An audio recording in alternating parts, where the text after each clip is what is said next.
हाँ जी। तो अपने नया टॉपिक शुरू करने के लिए जा रहे हैं और अपना आज नया टॉपिक है वो है गुर्जर प्रतिहार। गुर्जर प्रतिहारों के बारे में पढ़ेंगे, आराम से पढ़ेंगे, पूरा का पूरा टॉपिक क्लियर करने की कोशिश करेंगे। कोई भी आपके डाउट ना रहे, ऐसा काम अपने करेंगे। तो गुर्जर प्रतिहार वैसे तो बहुत, अगर इंडियन हिस्ट्री के अंदर देखें तो बहुत लंबा चौड़ा पार्ट। अगर राजस्थान की हिस्ट्री के अंदर देखें तो मेनली अपने दो शाखाएं पढ़ते हैं गुर्जर प्रतिहारों की।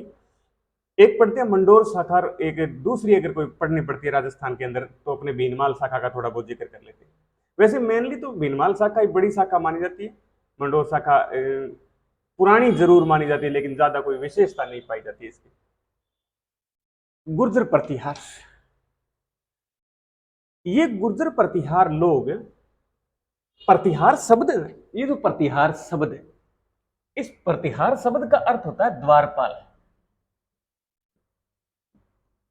द्वारपाल यानी गेटकीपर। पहले द्वारपाल का काम किया करते थे, यानी राजा महाराजाओं के सामंत हुआ करते थे, द्वारपाल का काम उनके दरबार में रहकर कहा किया करते थे।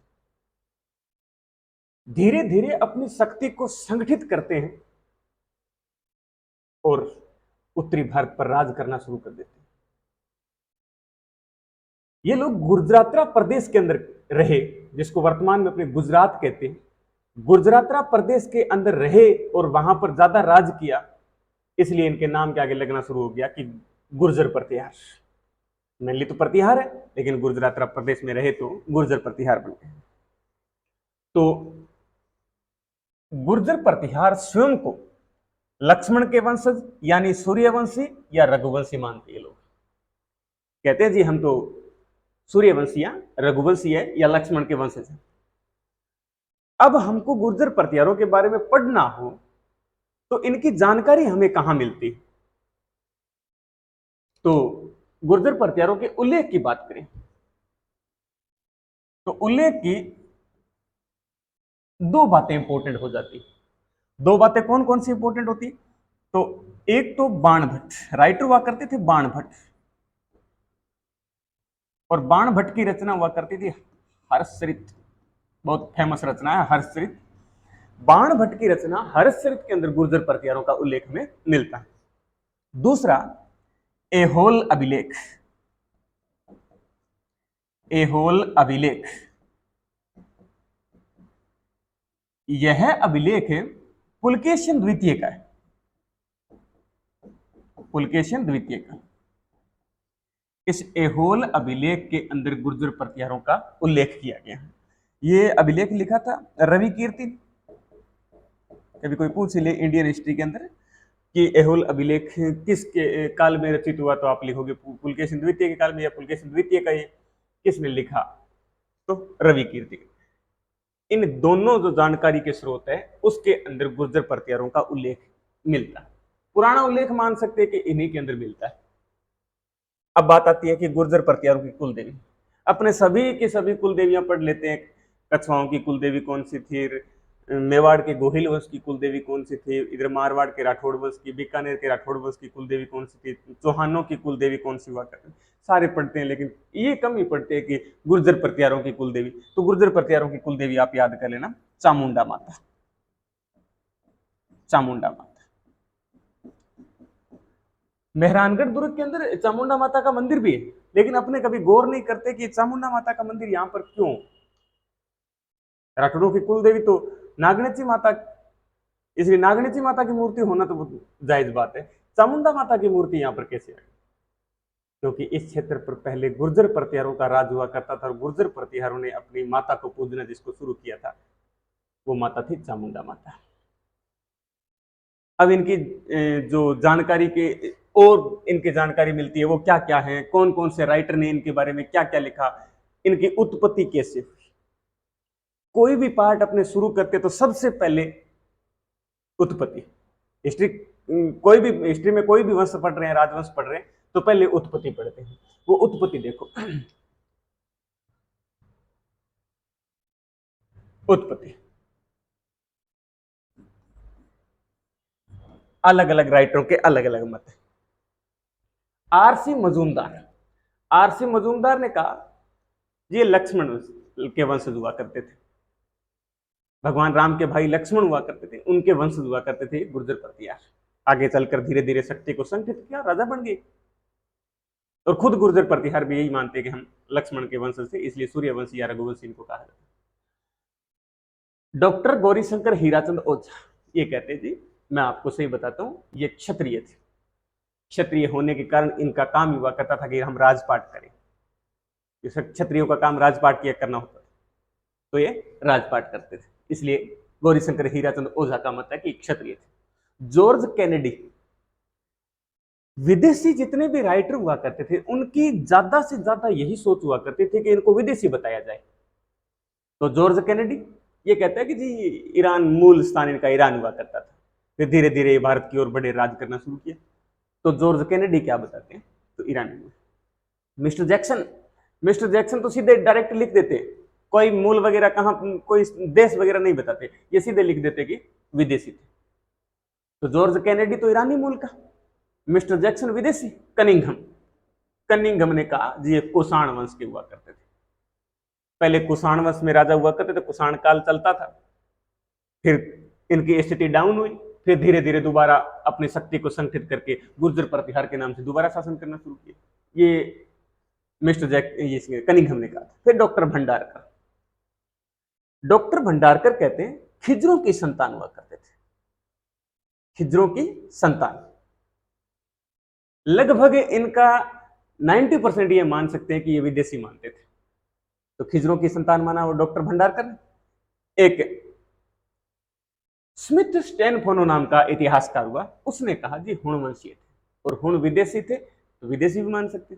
अगर विदेशी ऑप्शन में न देकर के स्मिथ स्टैनफोनो ने इनको क्या मानना, विदेशी ऑप्शन में है ही नहीं, तो अपने क्या करेंगे, हुण वंशीय। वैसे हुण विदेशी हुआ करते थे। मोहनोत नैणसी, ये बहुत फेमस राइटर, मोहनोत नैणसी ने कहा गुर्जर प्रतिहारों की 26 शाखाएं हुआ करती थी। मोहनोत नैणसी ने गुर्जर प्रतिहारों की 26 शाखाएं मानी कि 26 ऐसे स्थान हुआ करते थे जहां पर गुर्जर प्रतिहारों ने शासन किया था। तो मोहनोत नैणसी के अनुसार शाखाएं 26, जिसमें मेन 2 ही शाखाएं हैं, एक है मंडोर शाखा और दूसरी है भीनमाल शाखा। मेन तो ये 2 ही शाखाएं। नैणसी जी ने तो बहुत विस्तार से लिखा था, 26 अलग अलग स्थान बता दिए थे इनमें कि 26 ये स्थान हुआ करते थे जहां पर गुर्जर प्रतिहारों ने राज किया।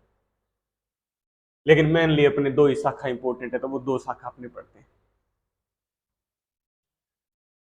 पुरानी सबसे जो शाखा है वो मंडोर शाखा है। सबसे ज्यादा साम्राज्य विस्तार किया वो भीनमाल शाखा के लोगों ने किया था।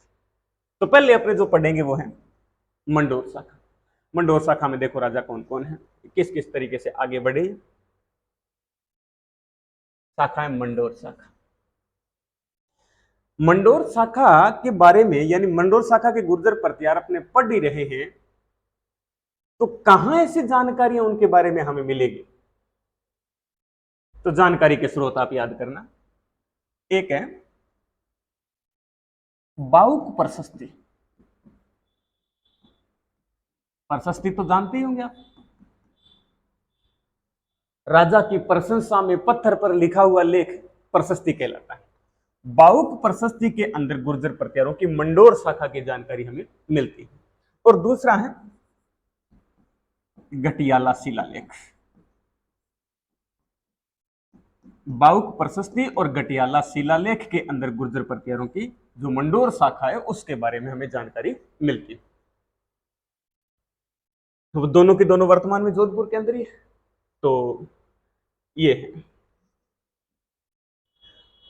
अपने पुराने कहानियां बहुत सारी पढ़ी होगी, माता पिता दादा दादी कहानियां बताते होंगे राजा हरिश्चंद्र के बारे में कि राजा सत्यवादी राजा हरिश्चंद्र हुआ करता था। बहुत सारे सीरियल भी बने हैं, बहुत सारी फिल्में भी इन पर बनी है सत्यवादी होने के कारण। तो जो सत्यवादी राजा हरिश्चंद्र का अपने नाम ही सुना है, उनके बारे में कभी इतिहास पढ़ा नहीं। ठीक है, थोड़ी बहुत दादा दादी ने कोई कहानियां बता दी तो वो सुन लेते हैं, बाकी असल में अपने को यह पता नहीं है कि वो कौन था, कहां शासन किया था उसने। तो वो गुर्जर प्रतिहार शासक राजा हरिश्चंद्र थे, सत्यवादी राजा हरिश्चंद्र थे, जिसने गुर्जर प्रतिहार वंश की स्थापना की थी। इसलिए गुर्जर प्रतिहार वंश का संस्थापक या आदि पुरुष या मूल पुरुष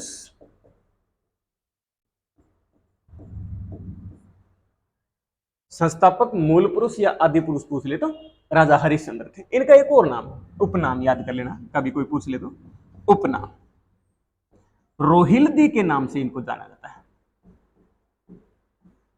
रोहिल्दी, रोहिल्दी का वैसे मतलब होता है योग क्रिया में निपुण। इसका मतलब है बंदे को योग भी आया करता था, योग क्रिया में निपुण।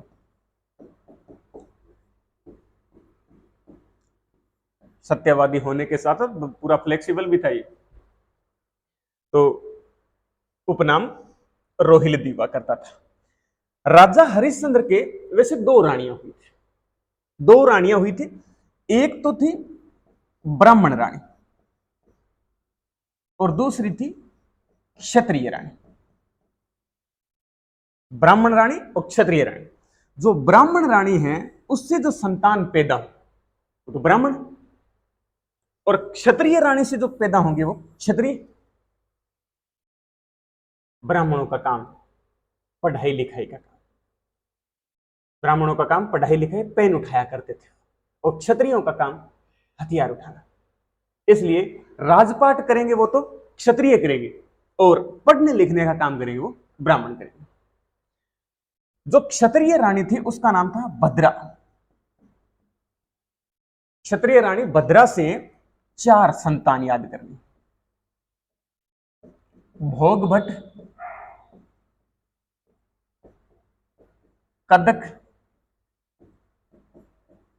रज्जिल और दह या दद्द नाम का एक पुत्र।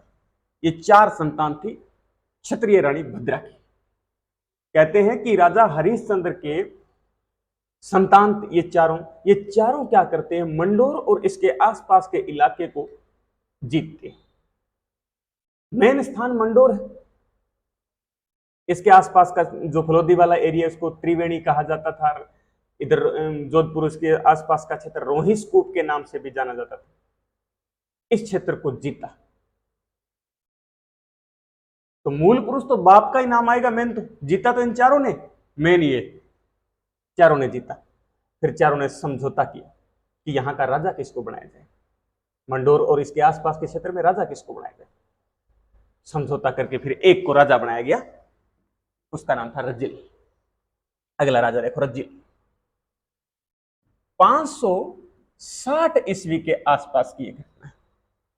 560 ईस्वी के अंदर रज्जिल हैं, वो रज्जिल राजधानी बनाता है मंडोर को।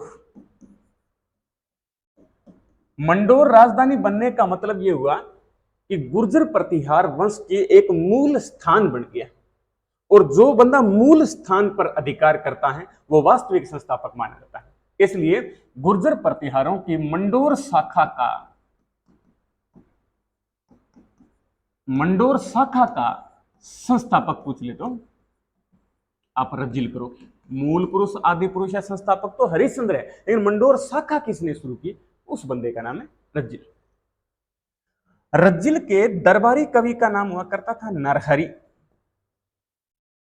नरहरि ने रज्जिल को राजा की उपाधि दी थी। नरहरि ने रज्जिल को राजा की उपाधि दी है। इसके अलावा रोहिस्कूप एक जगह है, जो मैंने अभी नाम लिया रोहिस्कूप, जोधपुर मंडोर इसके आसपास का क्षेत्र रोहिस्कूप। रोहिस्कूप नामक स्थान पर महामंडलेश्वर महादेव का मंदिर किसने बनवाया, तो आप रज्जिल करो। महामंडलेश्वर महादेव का मंदिर किसने बनवाया, तो रज्जिल ने बनवाया। कहां बनवाया है, तो सिद्धेश्वर नामक स्थान पर। तो रज्जिल की मेन मोटी मोटी बातें ये है। रज्जिल 560 ईस्वी मंडोर शाखा का संस्थापक, राजधानी मंडोर को बनाया।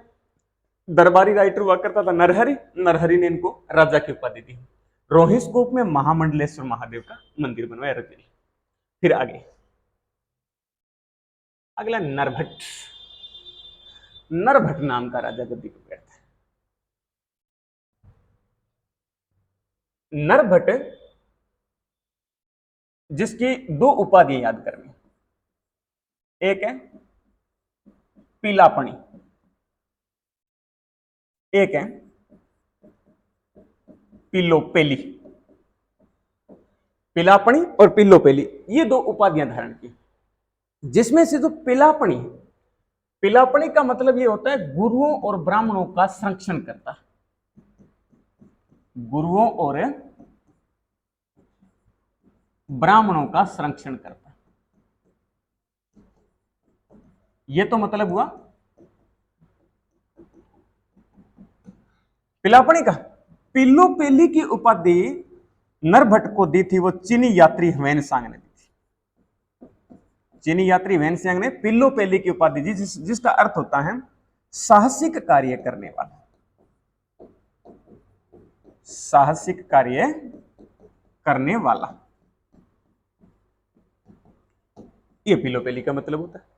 फिर देखो नरभट्ट ने रोहिस्कूप में, रोहिस्कूप वही, उस रोहिस्कूप में एक काम और करवाया था। रोहिस्कूप में विष्णु मंदिर का निर्माण करवाया था। रोहिस्कूप में विष्णु मंदिर, रोहिस्कूप में महामंडलेश्वर महादेव का मंदिर पूछ ले तो बनवाया था रज्जिल ने, और रोहिस्कूप में विष्णु मंदिर पूछ ले तो नरभट्ट। तो याद कर लेना, दो एक उपाधियां, एक ये रोहिस्कूप वाली विशेषता। नरभट्ट के बाद अगला राजा नागभट्ट। नागभट्ट जिसको नाहड़ के नाम से भी जाना जाता है, नागभट्ट का ही दूसरा नाम कई जगह लिख देते हैं नाहड़।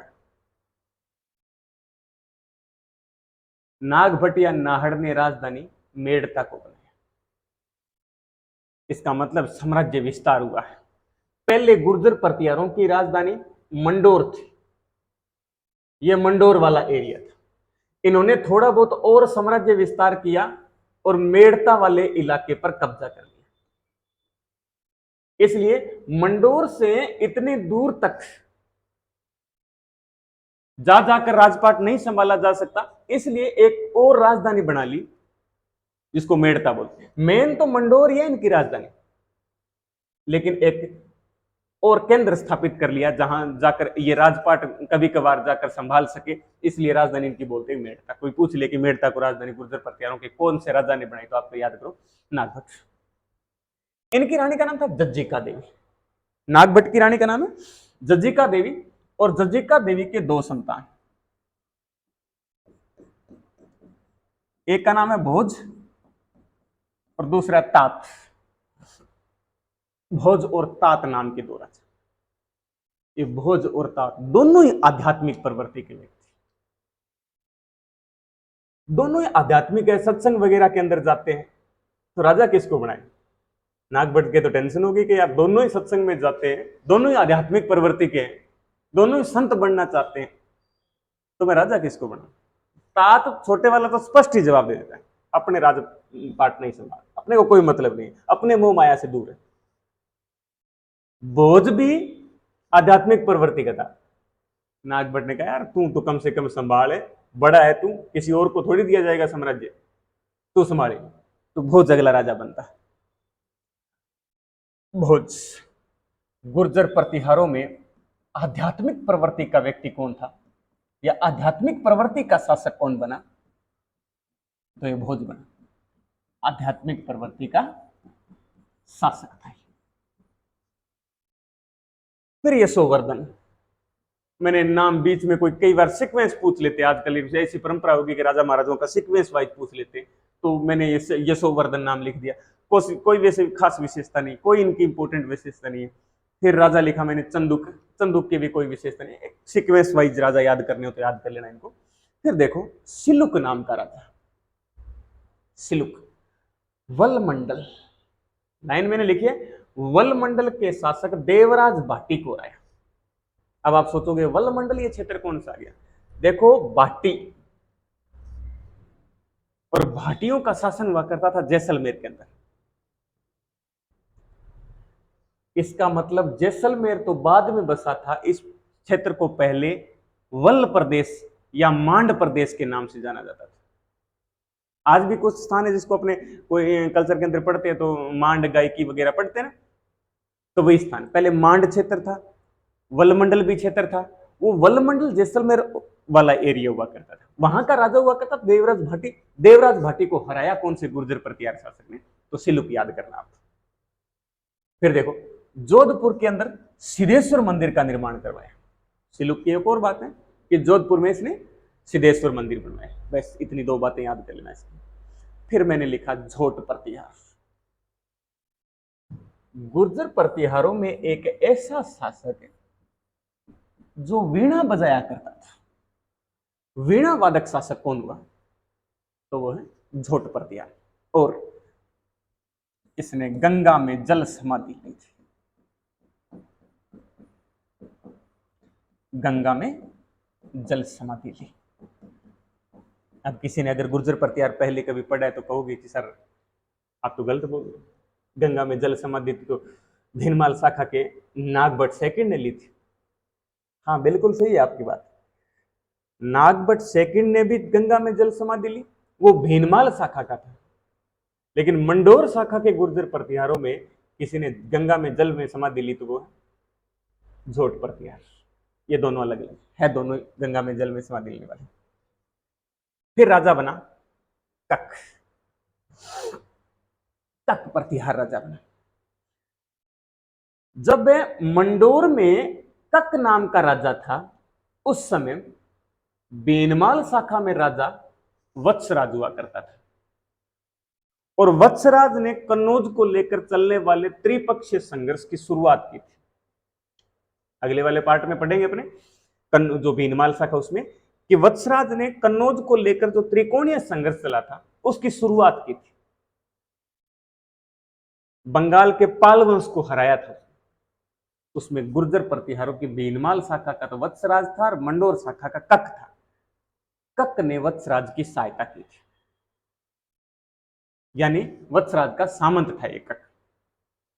तो कभी पूछ ले कि वत्सराज ने जब त्रिकोणीय संघर्ष की शुरुआत की थी तो मंडोर के किस शासक ने वत्सराज की सहायता की, तो आप याद करना कक ने की थी। देखो तर्क, व्याकरण और ज्योतिष का ज्ञाता था, मतलब पढ़ा लिखा शासक। हर क्षेत्र में तर्क में, व्याकरण में और ज्योतिष में नॉलेज रखने वाला बंदा। दो रानियों के नाम याद करें। कक की दो रानियां, एक का पद्मिनी। अब आप सोचोगे पद्मिनी तो वो थी रावल रतन सिंह की पत्नी, नहीं वो पद्मिनी अलग, वो पद्मिनी अलग है। ये जैसलमेर के भाटियों की राजकुमारी हुआ करती थी, तो भटियाणी रानी बोल सकते हैं इसको। पद्मिनी कक की एक पद्मिनी नाम की पत्नी जिससे संतान हुई बाउक। दूसरी पत्नी का नाम है दुर्लभ देवी जिससे संतान हुई ककुक। ये दोनों ही बाद में आगे चलकर राजा बनते। पहले जो राजा बना वो है बाउक। और बाउक के काल की एक इंपॉर्टेंट बात कि इसने बाउक प्रशस्ति अंकित करवाई थी। इसने बाउक प्रशस्ति अंकित करवाई थी और यह बाउक प्रशस्ति 837 ईस्वी के अंदर अंकित की गई थी। अपने टॉपिक के शुरू में बात की कि इनकी जानकारी के स्रोत बाउक प्रशस्ति और घटियाला शिलालेख, दोनों ही नाम यहां पर आ जाएंगे। देखो बाउक प्रशस्ति 837 ईस्वी में लिखी गई और बाउक प्रशस्ति के अंदर जानकारी क्या मिलती है, तो राजा हरिश्चंद्र से लेकर बाउक तक का वर्णन है। बाउक प्रशस्ति के अंदर राजा हरिश्चंद्र से लेकर बाउक तक का वर्णन मिलता है। फिर अगला राजा बनता है ककुक और ककुक के काल में अंकित हुआ घटियाला शिलालेख। घटियाला शिलालेख है वो 861 ईस्वी के अंदर अंकित किया गया। 861 ईस्वी के अंदर अंकित किया गया गटियाला शिलालेख, और इसमें जानकारी जो मिलती है वो हरिश्चंद्र से लेकर काकुक तक की जानकारी मिलती है। ये घटियाला शिलालेख। तो हरिश्चंद्र से लेकर बाउक तक का तो वर्णन है बाउक प्रशस्ति के अंदर, और हरिश्चंद्र से लेकर काकुक तक का वर्णन है वो घटियाला शिलालेख के अंदर। और इस काकुक ने